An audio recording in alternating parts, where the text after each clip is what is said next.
விஜய் மல்லையாவின் கடன் பாக்கி ரூபாய் 7,000 கோடி வசூலிக்க போராடும் வங்கிகள். விஜய் மல்லையா தான் வங்கிகளுக்கு அதிகமாக பணம் செலுத்திவிட்டதாக கூறினாலும் நிதியமைச்சகம் அவரது கூற்றை மறுத்துள்ளது.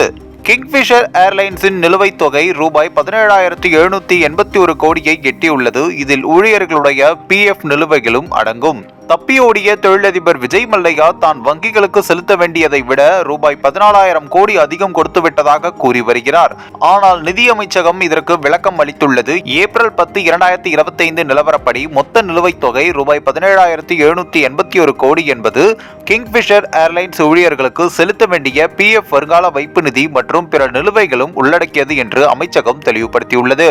கிங்ஃபிஷர் ஏர்லைன்ஸ் 9 ஆண்டுகள் இயக்கிய பிறகு அக்டோபர் 20, 2012 அன்று மூடப்பட்டது. மல்லையா சமீபத்தில் ஒரு நேர்காணலில் தான் வங்கிகளிடம் ரூபாய் 6,848 கோடி மட்டுமே கடன் வாங்கியதாகவும், ஆனால் வங்கிகள் தனது நிறுவன பங்குகளை விற்று ரூபாய் 14,000 கோடிக்கு மேல் வசூலித்து விட்டதாகவும் கூறினார்.